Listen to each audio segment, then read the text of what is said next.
How's it going, everyone? Ponylover1989 here, and welcome to another reaction episode. Before I get to reacting, I just you see I installed the Sim. I got a game from Steam called The Sims Legacy Collection. It's a really old game where you play, create your own sim, and play different families, like a life simulation game. But apparently, my graphics card, my graph, I have a really terrible crap. I think I have a terrible graphics card. The only games I play on there are Wizardry 8, Heroes of Might and Magic 3 HD Remaster, and Civilization 4. And also, a bad graphics card like that, I can't be able to play the Civ 6 or Baldur's Gate 3 or Skyrim or Witcher 3 or Oblivion Remaster. I've heard that speaking of a remaster, the Elder Scrolls 4 Oblivion Remaster is coming to Nintendo Switch 2 sometime later this year. I don't know when it's coming out, but it was announced on a Nintendo Direct's partner showcase video. So, I'm thinking about asking my dad to get me a desktop computer. A desktop computer with a really better graphics card. And with this desktop, I need a computer screen, a keyboard, really good speakers like my mom has, a webcam, and a microphone. So that way you'll be able to hear my reaction videos better, and probably do some episodes of Meowth Reacts if someone in the room isn't involved, especially you know who. Okay, let's get on to reacting to the next video that is suggested by you, Uwe. This video is reviewed and done by So Through Time. It's dressing Regency from the 1800s through 1820s. You know when girls and men dress up in Regency outfits back in historical 1800s through 1820s in good old London. Let's check them out. Let's get dressed in the Regency era. Hello and welcome. I'm Maria from So Through Time, and this time Maria is the host. Regency fashion changed throughout the decades. From left to right, we have the 1800s, 1810s, and 1820s. Shift and stockings held up with garters. And next comes the garters. Though the specifics of the silhouette change a little bit, throughout the Regency era, the main purpose of the corset is to lift and separate the bust and create a smooth, straight front below the bust.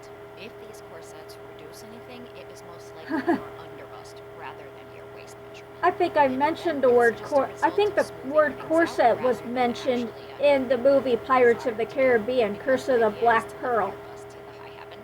The easiest way to achieve this is by leaning forward and just scooping your bust into the cup. There's variation in how these stays were made throughout the era, but they most often laced down the back with spiral lacing, and this shaping was done with gauze. Though there wasn't much emphasis on the waist, most corsets still came to the hip. That is to corset really looks this also helps you maintain something in the 1810s. Upward stance that is very typical of this era. And as you can probably guess from the amount of butting around I did with my bust, the 1800s has the highest bust line. This also has the least amount of separation, but it's definitely still not a mono boot. It's all about lifting your bust as high as it will go while maintaining the forward thrust as far as that will go. So definitely no squishing. The corset I'm wearing for this era is called the corset for the lazy because of its lack of lacing. I guess that was before bras were invented. Similar to a modern-day balconette bra. This decade also has a bit more waist definition provided by cording, and virtually all Regency era corsets have some sort of straps. The 18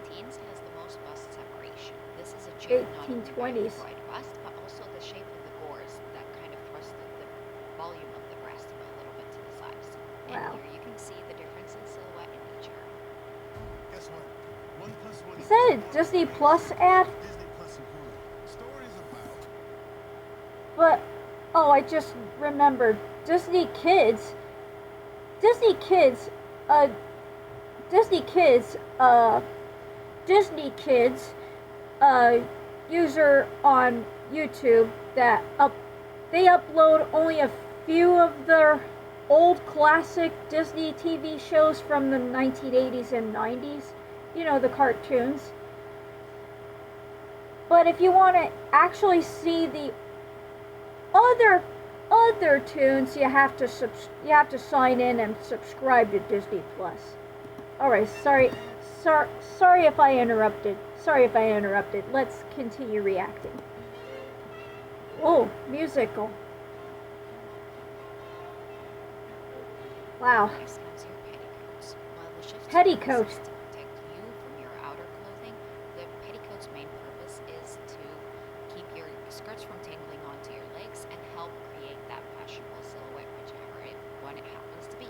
Here I'm going to focus mostly on the silhouette each of these garments provide, but if you're interested more in the function of each garment, I have a separate video on that, which provides detailed information on why each layer was worn.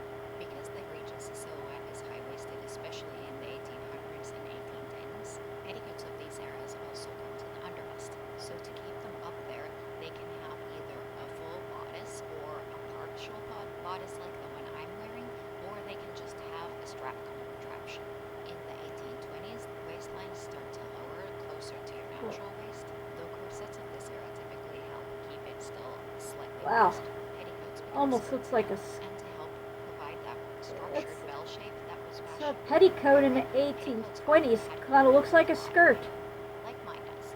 Though here I'm wearing a petticoat, in the 1800s there was also complaint, especially from older women, that some young women would even omit their petticoats to emphasize the translucent nature of their gowns. But that was definitely a high fashion thing, not a common occurrence in everyday life. And next for the 1800s comes my gown.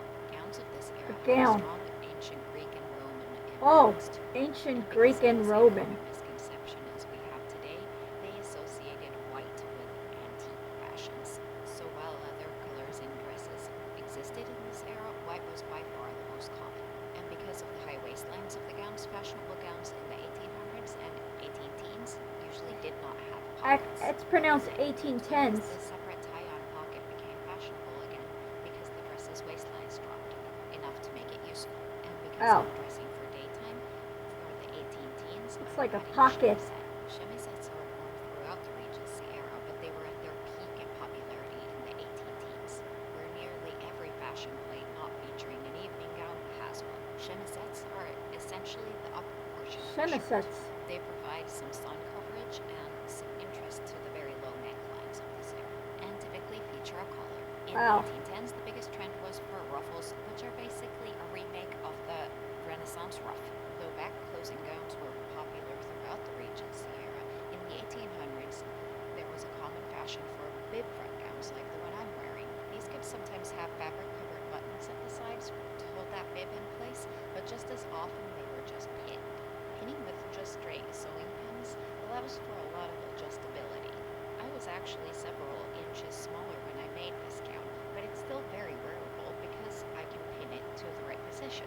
And yes, these gowns have a very low neckline. That's why the center front is usually pinned too, to provide that ample neckline without a view straight to your navel. Sleeves of the 1800s are usually tight like mine, Wow. or have a small puff in the upper arm area. During the 1810s, the necklines continue to be generous. but Now you got it towards right. The shoulders rather than Now closer you to got the ankles. pronunciation right. Though varying low necklines are also seen, especially for evening wear. Sleeves gain fullness throughout the sleeve and often become oversized in length, covering the upper portion of the hand. In the 1820s, while necklines remain wide, you typically don't see much cleavage. And throughout the 1820s, the upper portion of the sleeve gains even more volume towards the gigo sleeve of the 1830s. In the 1800s, the skirts are fairly wide, though the front remains flat. And fashion could even have trains during the day. During the 1810s, the skirts become more narrow and the hems shorter, often revealing That's ankles. because In the they 1820s, skirts ride in become more carriages A-line, drove by the hem horses and trim back in the the hand to days. keep it circular. Shoes are most often flat, with the toes starting out rounded and gradually becoming squared by the 1820s. Men often complained about the slipper-like quality of women's shoes in this era, complaining that women's frivolous fashion would lead to sickness. For the 1800s, I chose to add a spencer to add a pop of color and provide some sun protection. Throughout the Regency era, fashionable women that one tried looks to like a avoid jacket. tan because it was seen as a sign of physical labor. Hats and bonnets Oh, were worn pretty a bonnet interchangeably throughout the they wear in Regency the era, but the top 1810s. hat style And a really hat peaked in the 1820s. Bonnets especially tied usually under the chin, but hats could tie on too, and both styles were often decorated with flowers, feathers, and bows. Whereas 1810s and That must 20s be an hats old were often bonnet lavishly that they decorated. wear back in the 1800s saw a 1800s. lot of close turban styles, and due to the lack of pockets in the 1800s and 1810s, reticules were Wow, eventually fashionable. pockets. So, a rough That's example before of main purses fashion were inspiration invented. for the 1800s was ancient Roman Greek. For the Wow. 1810s, ancient world meets Renaissance, and Renaissance meets 17th century for 1820s. That looks fashionable So, and these eras old, have a lot in common. They also especially have a back lot in the of old nuance days. that separates the decades from each other. I hope you enjoyed this video, and if you did, please give it a thumbs up because it really does help out in this world. And if you haven't You know, subscribed I think I already, did enjoy it. go ahead and do that, and I'll see you again next time. Bye. I think I would like to wear the one. I think my favorite. Oh, an ad from Dixie. I think my favorite design I would like to wear is the 1800s. Thank you, Uwe, for suggesting me to react. Thank you, Uwe, for suggesting me to react to this video. I hope you enjoyed it. If you like me to react to more videos like this, comment under the video below. Another reminder, do you really want me to watch and react to Pokemon? Please comment below. If you like this video, leave a like, comment your thoughts down below, and don't forget to subscribe to my channel and click on notifications bell for more suggestions in the future or future updates. And don't forget to follow me on X, DeviantArt, Tumblr, Discord, Blue Sky, TikTok, Facebook. This is Ponylover1989, and I hope to see you all next time on the next reaction video. Later.